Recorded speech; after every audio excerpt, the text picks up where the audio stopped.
aluno, seja bem-vindo à nossa quarta teleaula da disciplina de Bioética e Biossegurança. Eu sou a professora Franciele Midori, eu sou especialista em gerência de serviços de enfermagem e mestre em enfermagem pela Universidade Estadual de Londrina. Então, o tema da nossa aula de hoje será sobre serviços de saúde e biossegurança. Na nossa teleaula anterior, então, nós aprendemos um pouco sobre o conceito de biossegurança, alguns princípios relacionados a essa temática, conhecemos os principais classes de riscos ocupacionais, o risco biológico, o risco físico, ergonômico, o risco químico também, que são riscos que estão presentes no ambiente de trabalho, qualquer ambiente de trabalho, né, principalmente nas questões relacionadas aos ambientes hospitalares, aos ambientes ambulatoriais, laboratoriais também. E agora nós vamos conhecer algumas peculiaridades referentes aos serviços de saúde e também relacionado a esse conceito de biossegurança. Então, para isso, eu convido vocês ao quadro para a gente conhecer algumas questões relacionadas às normas de biossegurança para as áreas hospitalares e também laboratoriais. Então, quando a gente fala nessas normas de biossegurança para essas áreas, elas são fundamentais para garantir, então, essa prevenção e também a redução de riscos para os nossos profissionais que trabalham nesses locais e também de desenvolverem doenças em função dessa exposição aos diversos agentes presentes nestes ambientes. Por isso que existe, então, essas normas de biossegurança que vai facilitar e vai também organizar todo esse processo a fim de que eu realize a prevenção e a redução destes danos aos meus profissionais. Então, todas as situações em que existir este risco, eles podem ocorrer acidentes, sendo que em alguns casos eles podem ser irreversíveis. Então, nós temos que ter uma preocupação muito grande com relação a esses tipos de acidentes de trabalho. E eles podem levar, então, ao afastamento temporário, definitivo ou até mesmo à morte do indivíduo. Então, olha que preocupação que nós precisamos ter com esses riscos ocupacionais para os nossos pacientes, né? Então, existe um conjunto de procedimentos que ele deve ser utilizado nos hospitais e laboratórios, então, a fim realmente de reduzir a exposição de todos os indivíduos a esses riscos através de, por exemplo, a limpeza de materiais e das áreas de trabalho, o manuseio correto, né, de todos os equipamentos e das substâncias químicas, dos materiais biológicos e radioativos, o uso adequado também de todos os equipamentos de proteção individual e também coletiva. Vocês conseguem perceber a importância que nós temos que ter com essas noções de biossegurança para o nosso ambiente de trabalho? Os nossos profissionais, eles estão suscetíveis a todos esses riscos ocupacionais. Então, tanto da parte biológica como da parte química, né? Dependendo de algum medicamento, por exemplo, ou até de alguma substância utilizada no laboratório, em contato com a pele, inalado, né? Ou ingerido, né? Dependendo, nós não sabemos das condições dos nossos profissionais, e acabam ocasionando acidentes que podem ser também irreversíveis.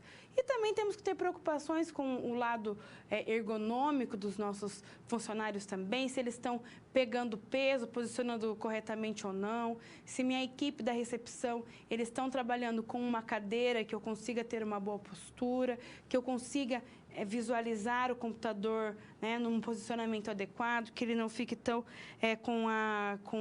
o pescoço muito para frente, com a cabeça para frente ou muito para trás, sabe? Essas preocupações que são que nós devemos ter, né, no nosso dia a dia, que pode ocasionar alguns malefícios, né, que podem ser, como o texto ele diz, até irreversíveis para os nossos funcionários, para os nossos profissionais. E nós também temos que lembrar que existe uma lei que ampara o empregado. Então, enquanto gestor, né, enquanto empregador, eu preciso ter essas preocupações para manter uma qualidade de vida para os meus profissionais, né, uma qualidade de vida profissional também, que ele tenha um ambiente de trabalho agradável, para que isso também não seja utilizado futuramente contra a empresa. Então, nós temos que ter essa preocupação com relação a essa qualidade de vida do trabalhador.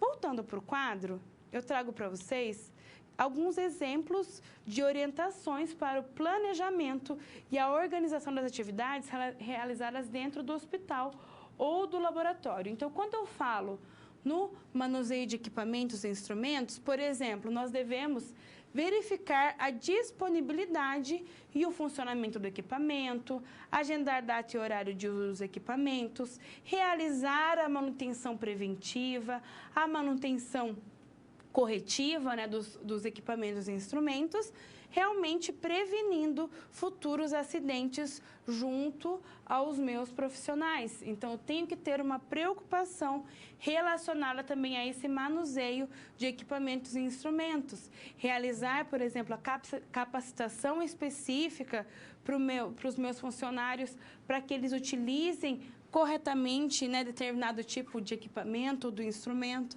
Então, é importante que a gente faça essa documentação também para que respalde a empresa também com relação à utilização desses equipamentos corretamente, tá? Outro exemplo que eu trouxe é sobre o manuseio de vidrarias e outros materiais. Isso está realmente muito relacionado ao ambiente laboratorial. Então, o que nós precisamos fazer? Verificar o estado de limpeza, a presença de trincas ou rachaduras, a resistência térmica, a resistência química e a compatibilidade com solventes e outros reagentes. Então, dependendo da vidraria, nós não conseguimos utilizar determinado tipo de solvente ou reagente. Então, nós precisamos conhecer a utilização adequada de cada tipo de equipamento, né? Verificando principalmente o estado de limpeza, se ele está tendo uma limpeza diária, semanal, mensal, né? Dependendo do tipo do equipamento. Se tem presença de trincas ou rachaduras, realizar esse descarte correto desse tipo de equipamento também. E o preparo de reagentes e soluções. Então, aqui tem alguns exemplos de planejamento de orientação também. Preparar antecipadamente as quantidades necessárias, observando as condições de armazenamento, estabilidade e também o prazo de validade. Então, nós precisamos ter este cuidado também relacionado à preparação de reagentes e soluções, e isso também puxando para a área hospitalar, quando o preparo correto das medicações, que pode ocasionar alguns riscos químicos também, né, dependendo do contato que o funcionário vai ter com o tipo de medicação. Por exemplo, os quimioterápicos, né, que eles podem causar malefícios para o meu funcionário. Então, eu tenho que ter um preparo correto para esse tipo, né, para esse grupo de medicamento, utilizando aquelas capelas de exaustão, utilizando os equipamentos de proteção individual, utilizando a máscara, utilizando o óculos de proteção, a luva de procedimento. Então, isso eu preciso ter um cuidado especial também relacionado ao preparo dos medicamentos, tá? Então, observar, né, como que ela está sendo preparada, e isso pode facilitar, então, a diminuir os riscos no ambiente laboral. E, para isso, nós temos também um programa de segurança, que ele deve ser desenvolvido nas instituições. Então, é necessário que todo hospital ou laboratório tenha um programa de segurança com a finalidade dessa redução dos riscos ambientais, prevenindo acidentes, além da possibilidade de treinamento. Isso aqui é muito importante, tá? Em situações de emergência e o cumprimento de todas as normas de segurança vigentes. Então, nós precisamos que a nossa equipe também ela seja treinada, ela seja capacitada para que eles entendam as principais classes de riscos ocupacionais e assim esse assunto ele vai tornar pertinente para a vida dela, vai fazer sentido. Assim ela vai começar então a embutir esse assunto na sua vida diária e vai diminuir os riscos, porque não adianta eu, enquanto gestor hospitalar, impor para minha equipe, para os meus profissionais, que eles devem realizar, devem ter o cuidado necessário, mas sim eles entenderem o porquê deles estarem realizando toda essa prevenção. Então, é muito importante que haja capacitação, que haja treinamento, para que isso realmente se torne pertinente para a vida do trabalhador. Também precisamos realizar essa avaliação e a representação de riscos ambientais. Então, quando eu faço essa avaliação e eu represento para os meus profissionais os riscos ambientais, ele é realizado realmente com a finalidade dessa redução dos riscos, de manuseio dos materiais e também para fornecer proteção a todos os indivíduos e ao meio ambiente, sendo que todas essas informações elas são baseadas de acordo com a periculosidade e também a patogenicidade do agente. Então, a partir do momento que eu identifico os tipos de risco do meu ambiente, eu preciso então ter essa proteção, a redução desses riscos no meu local de trabalho. Para isso, nós temos, então, o mapa de risco ambiental, que é uma forma clara, visível, que estará à disposição de toda a comunidade interna como a comunidade externa, para visualizar os possíveis riscos que existem naquele ambiente. Então, o mapa de risco realmente ele veio para facilitar essa representação realmente dos riscos ambientais na instituição. Então, agora nós falaremos um pouco mais sobre esse mapa de risco. Numa aula futura, uma das últimas aulas dessa disciplina, nós trabalharemos o mapa de risco de forma mais específica, mas agora eu trouxe para vocês para realmente para que vocês entendam realmente essa representação de forma gráfica, de forma clara, desses riscos ocupacionais e como ele deve ser utilizado. Então, o mapa de risco, ele é elaborado utilizando a planta baixa do ambiente. Então, é aquela planta que tem todas as medidas específicas daquela localização. Então, eu consigo trabalhar em cima desta planta baixa. Depois eu trago um exemplo para que fique mais claro para vocês também. E os riscos, eles são, então, representados por cores e símbolos padronizados, tá? Então, ele deve ser feito pelos membros da Comissão Interna de Prevenção de Acidentes, pela CIPA, e também junto com um técnico de segurança do trabalho, o engenheiro do trabalho também, estando embasada pela norma regulamentadora. Então, existe uma NR, como eu apresentei para vocês anteriormente, na aula passada, que fala sobre as normas regulamentadoras, que fala sobre também a representação do mapa de risco, tá? Aqui eu trouxe para vocês uma tabela que traz algumas cores que podem ser utilizadas no mapa de risco e para que elas servem. Por exemplo, a cor branca, ela delimita áreas isoladamente ou combinadas com a cor preta. A amarela indica atenção ou cuidado. A cor alaranjada, ela pode identificar partes móveis de máquinas e equipamentos. A vermelha indica equipamentos e os aparelhos de proteção e combate ao incêndio, além das rotas de fuga e da saída de emergência. A cor púrpura indicar os perigos provenientes da radiação eletromagnéticas, penetrantes e das partículas nucleares, e a azul indicar equipamentos fora de uso.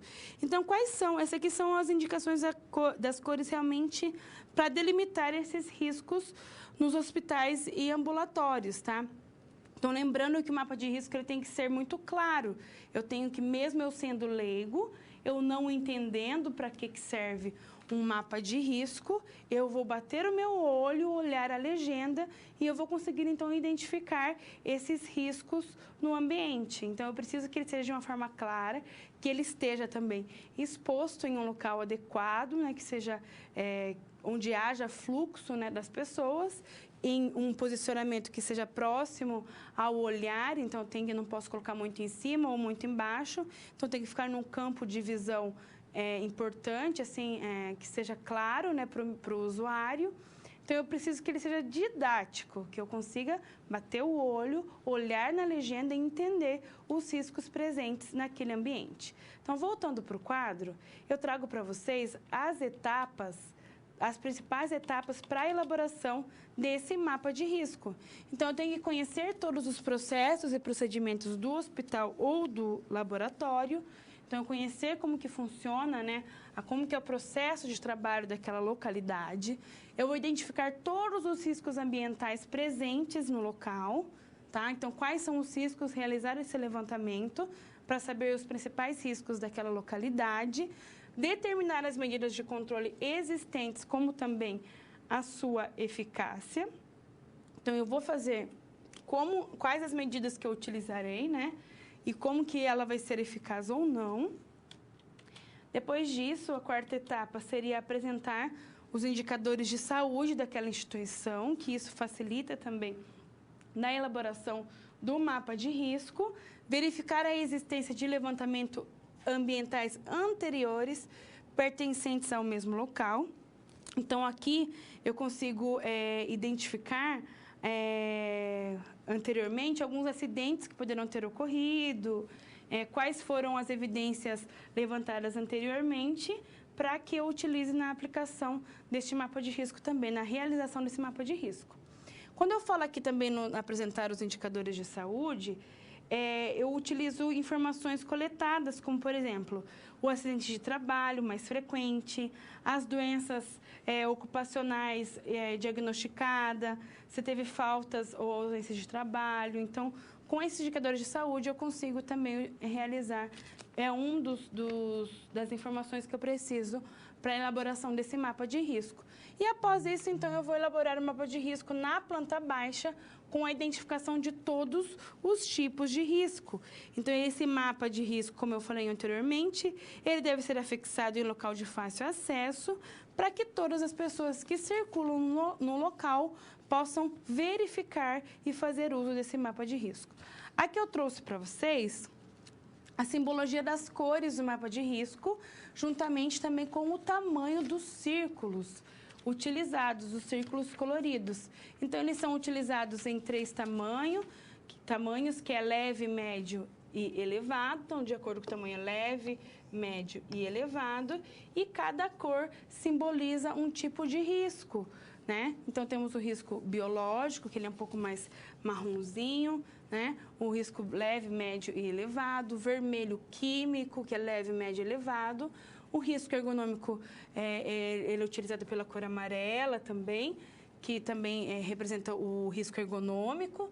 O risco mecânico, ou também conhecido como os tipos de acidente, ele pode ser utilizado pela essa cor azul. E o marrom mais alaranjado, na verdade, ele é utilizado pelo esse risco físico, marrom verde, na verdade, né? Esse risco físico, que ele é leve, médio ou elevado. Então, essas representações que podem ser utilizadas. O físico, ele é uma cor verde, tá? Então, aqui eu trouxe um modelo de mapa de risco para que a gente consiga realmente identificar os tipos, né, de risco junto com essa legenda. Na aula sobre mapa de risco, eu vou explicar também detalhadamente, mas para que vocês entendam a importância desse mapa de risco. Ele é realizado por meio, então, dessa planta baixa. Então, quando eu falo em planta baixa, é essa representação, né, gráfica do local da instituição, né, dependendo ou do seu laboratório, como que você irá realizar esse mapa de risco. Então, aqui nós temos essa legenda para que eu consiga identificar realmente se ele é um risco pequeno, médio ou elevado, e as cores dos riscos, identificando, então, em cada local se eu tenho um risco pequeno, médio ou grande, e os riscos e as classes de riscos que nós temos em cada localidade. Por exemplo, aqui na cozinha nós temos um risco mecânico, então tem um risco de acidente e ele é considerado um risco pequeno. No depósito nós temos o risco ergonômico pequeno, um risco físico que ele é um risco médio e um risco químico também médio. Então, aqui eu consigo olhar para esse mapa de risco e já entender o que eu preciso me preparar, como que eu vou me preparar para adentrar nessa localidade, tá? Então, aqui eu trouxe para vocês realmente essa descrição do mapa de risco, de que é muito importante. Quando a gente fala em biossegurança, o mapa de risco ele está bem presente, ele é obrigatório nas instituições. Então, comecem a perceber nas localidades em que vocês irão a presença ou não desse mapa de risco. Geralmente, ele está num local visível. Então, vejam, tentem fazer a leitura desse mapa de risco, né? Agora, a gente, como tem uma clareza maior, a gente consegue identificar de uma forma mais correta os riscos por meio desse mapa de risco. Agora, no próximo quadro, eu trago para vocês o controle para a eliminação ou exposição. Então, um dos maiores cuidados que devem ser tomados está relacionado com as infecções devido à contaminação por agulhas ou também ao uso inadequado dos dispositivos para descarte e também a falta de utilização de equipamentos de proteção coletiva e individual. Então, como que a gente vai fazer esse controle para eliminação ou a exposição a esses agentes patógenos relacionados também ao risco biológico? Então, hoje em dia, nas instituições hospitalares, nós vemos um grande nível, né, de acidentes com materiais pérfuro-cortantes, que é a contaminação do profissional ou dos clientes, né, dos nossos pacientes com a agulha, né, a contaminação com agulha, e isso pode trazer vários prejuízos, tanto para os nossos pacientes, como também para os nossos funcionários. Então, o que a gente precisa ter? Um banco de dados, né, para a realização deste controle e prevenção dos tipos de doenças ocupacionais, realizar também o acompanhamento sorológico, tanto para o HIV como para a hepatite B e C, né, nos casos de acidentes de contaminação após o acidente, né, ou no ato do acidente, ou após 15 dias, nós temos que fazer este acompanhamento sorológico para saber, então, qual que foi a continuidade, né, do tratamento, qual foi as medidas tomadas para quem foi exposto a esse risco biológico, né? E os cuidados locais também. Precisamos ter uma preocupação com os cuidados locais de onde eu estou trabalhando, de onde que o meu funcionário ele está trabalhando. Então, nós precisamos ter um cuidado local também. Outras recomendações que são internacionais, que nós ouvimos bastante falar, é o CDC, que é o Centro de Controle e Prevenção de Doenças, que ele está localizado, então, em Washington, né, um departamento de saúde e serviços humanos dos Estados Unidos, é uma agência, e ele é um exemplo de uma instituição internacional que atualmente está bastante preocupado com a possibilidade da utilização de agentes químicos e radioativos em ataques terroristas. Então, quando a gente fala muito em questões de riscos ocupacionais e riscos para a população, a CDC, esse órgão que ele faz americano, né, ele já está há muitos anos preocupado realmente com esses ataques biológicos que podem ser causados, né, por agentes químicos, ou radioativo por ataques terroristas. Então, qual que é a função deste órgão?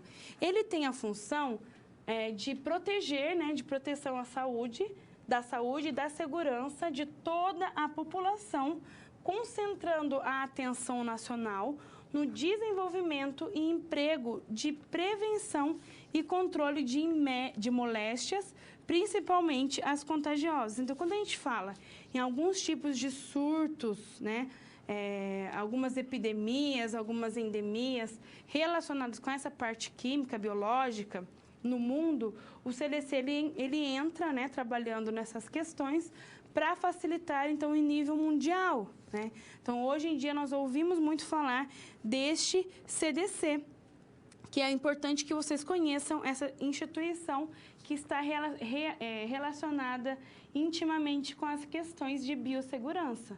Nós temos também algumas exigências legais por parte dos equipamentos de proteção individual e coletiva. Então, quando a gente fala em biossegurança, nós falamos também nos equipamentos de proteção, tanto os coletivos, que nós veremos alguns exemplos daqui a pouco, como os individuais também. Então, o Ministério do Trabalho, ele tem essa função de atestar a qualidade desses equipamentos de proteção que estão disponíveis no mercado através da emissão do certificado de aprovação. Então, se vocês verificarem, por exemplo, um óculos de proteção individual, para que ele tenha essa certificação, para que ele seja utilizado de forma correta, ele tem que ter este CA. E ele tem realmente, procurem, dependendo do equipamento de proteção individual que vocês utilizam no ambiente de trabalho, esse número de CA, a emissão do certificado de aprovação. Então, a comercialização deste equipamento sem o CA, ele é considerado crime. Então, se acontece, por exemplo, um acidente de trabalho e a empresa ela fornece algum equipamento de proteção individual que não possua esse certificado de aprovação, ela será, então, penalizada, né, pela lei, pela não utilização desse certificado de aprovação. Então, isso é muito importante para a instituição comprar realmente equipamentos certificados pelo Ministério do Trabalho. Então, existe realmente algumas empresas clandestinas que fornecem os equipamentos de proteção, mas que não são certificados pelo Ministério do Trabalho. Então, nós temos que ter essa preocupação com relação a isso também, tá? Toda empresa ela é obrigada a fornecer gratuitamente, tá, aos seus funcionários os equipamentos de proteção individual em completo estado de conservação, conforme as necessidades do trabalho e os riscos aos quais o trabalhador está exposto. Essa informação ela é de extrema importância também. Então, todas as instituições elas têm o dever de fornecer para o seu funcionário, para o seu profissional, equipamentos de proteção individual e que estejam em perfeito uso, né? Que eles estejam próprios para a sua utilização dependendo do processo de trabalho e que eles estejam em melhor estado de conservação. Então, se ele estiver deteriorado, já descarta e utiliza um novo. Então, isso é importante que vocês saibam, então, que é a obrigação da empresa fornecer estes equipamentos para os seus funcionários. Voltando para o quadro, eu trouxe para vocês alguns exemplos, então, de equipamentos de proteção coletiva e individual. Nós temos aqui, então, com esses equipamentos de proteção coletiva, eles têm a finalidade de proteção ou socorro, eles também devem estar instalados ou posicionados de forma estratégica, em locais estratégicos. E nós temos alguns exemplos aqui da figura, como cone, capelas de chuveiro e lava-óleos, extintores, luminárias de emergência, né? Os extintores, como eu falei anteriormente, os hidrantes, né? As cores de sinalização, as cores de saída de emergência. Então, isso são todos considerados equipamentos de proteção coletiva, que ela vai proteger coletivamente. Nós também temos os equipamentos de proteção individual, que são muito falados, os EPIs, tá? Que eles são a proteção para todos os riscos suscetíveis que podem ameaçar a segurança e a saúde de todos os empregados, proporcionando um mínimo de desconforto sem tirar a liberdade de movimento de quem está utilizando. Então, é importante que eles tragam um conforto também, né? Tirar um pouco esse desconforto do nosso profissional. Então, são as luvas de procedimento, os capacetes, né? Os protetores auditivos, o óculos de proteção individual, né? Os coletes. Na área da saúde, nós temos muito as luvas de procedimento, o jaleco é um equipamento de proteção individual, né? A máscara descartável, ela é considerada também um equipamento de proteção individual. Então, é importante que a empresa ofereça para os funcionários esses EPIs, esses equipamentos de proteção individual, que facilitarão, então, o seu processo de trabalho, tá? Então, quais são as obrigações específicas para o empregador? Então, ele tem que adquirir o equipamento adequado ao risco para cada atividade, ele deve exigir o uso para todos os funcionários do setor envolvido. Então, se ele fornece, ele também tem que exigir o seu uso, a sua utilização. Então, se o funcionário ele se nega a utilizar os equipamentos de proteção individual ou coletivas também, ele também poderá ser penalizado, porque o funcionário ele tem essa obrigatoriedade de utilizar também esses equipamentos de proteção individual, né? Então, nós não temos que ver só o lado do empregado, nós temos que ver também o lado do empregador. Então, fornecer ao trabalhador somente os equipamentos que estão aprovados através do órgão nacional competente relativos à segurança e à saúde no trabalho, como nós vimos aquele certificado de aprovação que é realizado pelo Ministério do Trabalho. Orientar todos os trabalhadores com relação ao uso adequado e à conservação. Então, realizar capacitações, treinamentos sobre a utilização desses equipamentos de proteção individual. Substituir imediatamente todos os equipamentos que forem danificados, e isso tem que ser imediatamente mesmo, né? Não deixar para outro dia ou para outra semana, e pode ser que aconteça algum tipo de acidente, e isso pode prejudicar, então, os nossos profissionais. E ele ser responsável pela higienização e a manutenção periódica também de todos os equipamentos. Então, essas são algumas obrigações específicas do empregador. Agora, nós veremos algumas obrigações específicas para o empregado. Então, o que ele deve fazer? Ele deve usar os equipamentos apenas para a finalidade destinada. Então, eu não vou utilizar os meus equipamentos num horário que não seja adequado ou numa localidade que eu não necessito, né? Então, tem que ter essa seriedade da utilização desse equipamento no momento adequado, ser responsável pela guarda e conservação. Então, se eu ganho determinado tipo de equipamento de proteção individual, eu vou ser responsável pelo seu manuseio, pela sua conservação também, né, de forma responsável. Comunicar imediatamente ao empregador qualquer alteração que deixe impróprio o equipamento. Então, se eu verifico, por exemplo, que o meu óculos de proteção individual está quebrado, deteriorado, eu imediatamente irei comunicar ao meu empregador para que aquela peça seja substituída. Então, isso é um dever do empregado também. Cumprir as determinações do empregador sobre o uso adequado. Então, anteriormente nós vimos que o empregador ele deve realizar um treinamento, uma capacitação sobre a utilização desses EPIs. A partir do momento que o empregado ele tem essas informações, o dever dele é cumpri-las, né, da melhor forma possível. Caso o funcionário se recuse a usar o equipamento, ele será considerado, então, uma falta grave. E realmente ele é uma falta grave. Então, se a empresa ela disponibiliza esses materiais, eles deverão ser utilizados. Então, quais são as obrigações específicas também do fabricante? Então, eles possuem também algumas obrigações específicas. Estar cadastrado no órgão nacional competente com relação à segurança e saúde do trabalho, solicitar o certificado de aprovação periodicamente, como nós falamos anteriormente, o CA.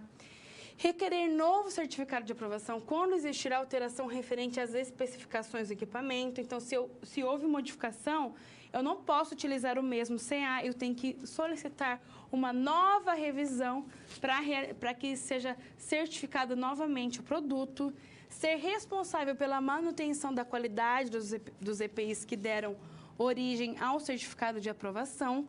Comercializar apenas os EPIs que tenham um certificado de aprovação, tá? Não comercializar equipamentos que não tenham, então, essa aprovação. E devem ser comercializados com as instruções técnicas no idioma nacional. Então, hoje em dia, nós vemos muito essa importação de alguns EPIs, mas é necessário que tenha, então, que haja, né, todas as instruções técnicas no idioma nacional. Então, que ele seja traduzido para o português. com todas as orientações relativas à sua utilização, manutenção e restrição quanto ao uso também. E deve conter nos equipamentos de proteção individuais o número do lote de fabricação. Então, isso são algumas das obrigações específicas do fabricante ou importador. Aqui eu trago para vocês sobre o gerenciamento do EPI, o que isso é importante, a seleção, né, que isso tem a ver com a NR6, fala sobre os equipamentos de proteção individual. Então, a seleção do equipamento a ser utilizado pelo empregado deve ser feita com base no critério técnico. O empregador ele deve exigir o uso dos EPIs, pois a recusa injustificada pelo empregado ao uso dos EPIs constitui um ato faltoso, como nós falamos anteriormente, e somente devem ser oferecidos ao empregado os equipamentos de proteção individuais que forem aprovados pelo órgão nacional responsável, como nós também falamos nas obrigações anteriores. O funcionário ele deve ser orientado e treinado quando o uso adequado dos EPIs. Todo equipamento dos funcionários deve ser documentado, né? Todo treinamento ele tem que ser documentado. E todo equipamento, quando estiver danificado ou extraviado, deve ser substituído imediatamente. Então, todas essas informações, elas constam na norma regulamentadora de número 6, que fala sobre a utilização dos EPIs. Então, quando a gente fala também em equipamentos de proteção individual, nós falamos também com relação aos organismos geneticamente modificados. Então, para esse grupo, né, dos organismos geneticamente modificados, nós temos alguns níveis de biossegurança que devem ser respeitados e para cada nível a utilização de um tipo de equipamento de proteção individual. Então, nós temos o nível de biossegurança 1, NB1, que é, por exemplo, tem os agentes com menor grau de risco. Então, nós utilizamos, por exemplo, a pipetagem normal. O nível de segurança 2 é a NB2, então ele traz um risco moderado, então já é utilizado cabine de segurança biológica mais equipamentos de proteção individual. No nível de biossegurança 3, o NB3, são relacionados aos agentes infecciosos que podem causar doenças mais sérias ou letais. Então, tem que ser utilizado cabine de segurança, máscaras faciais com respirador e mais equipamentos de proteção individual. E quando eu falo em nível de segurança 4, são organismos receptor ou doador com potencial poder patogênico. Então, tem que usar, além de tudo que nós falamos anteriormente, a roupa protetora completa, tá? Então, isso aqui é só mais relacionados aos organismos modificados geneticamente. Agora, nós iremos tratar de uma situação-problema com a Ana e o Marcos. A Ana é presidente do COFEM, que é o Conselho Federal de Enfermagem, e o Marcos, que é o Conselho Federal de Biomedicina, que eles foram convocados para comparecer ao Fórum do Distrito Federal, pois teve um processo contra o Hospital Estadual do Cidadão, que está sendo acusado de má administração, desvios de verbas e de função. Então, todos os funcionários e pacientes, eles estão expostos a várias situações de risco nesse hospital, tanto físico, químico, biológico, ergonômico de acidentes, pois não existe atualmente no hospital uma comissão interna de prevenção de acidentes, ou seja, a CIPA. Então, para cumprir a solicitação do juiz, né, diante dessa acusação contra esse hospital, vamos ajudar a Ana e o Marcos a levantar todos os assuntos ligados às normas de biossegurança do hospital. Então, agora nós iremos, então, finalizar a nossa aula, resolvendo essa situação-problema, então, trazendo algumas situações, alguns assuntos ligados às normas de biossegurança que são de extrema importância. Então, todos os funcionários do hospital, eles devem tomar algumas precauções padrão, sendo que todas essas medidas fazem parte também das normas de biossegurança. Deve ter a aquisição de todos os equipamentos de proteção coletiva, como exaustores e caixas de descarte de pérfuro cortante, os de proteção individual, como luvas, máscaras, óculos de proteção, avental, gorro, propés, botas e sapatos, então todos os EPIs, deve ser destinado uma área específica do hospital para o isolamento dos pacientes que possam transmitir doenças infecciosas. Então, ter este controle também deste risco biológico referente aos riscos de infecção e quanto à constituição de uma comissão interna de prevenção de acidentes. Todo hospital ele tem que ter uma CIPA, né? Todas as recomendações podem ser encontradas nessa norma regulamentadora de número 5, que ele faz, então, todas as considerações sobre a CIPA. Então, aqui nós, resolvendo a situação problema, nós trouxemos algumas normas de biossegurança que são de extrema importância, têm uma extrema importância no ambiente hospitalar, então, para que todas as medidas sejam realizadas da melhor forma possível. E nós não podemos esquecer, então, deste órgão, que é a CIPA, que é essa comissão de prevenção de acidentes que estão relacionados também inteiramente com as questões de biossegurança. Eu espero que a nossa aula tenha sido clara para você a respeito desse sistema dos sistemas de saúde e também relacionado à biossegurança. Tenham ótimos estudos e até a nossa próxima teleaula.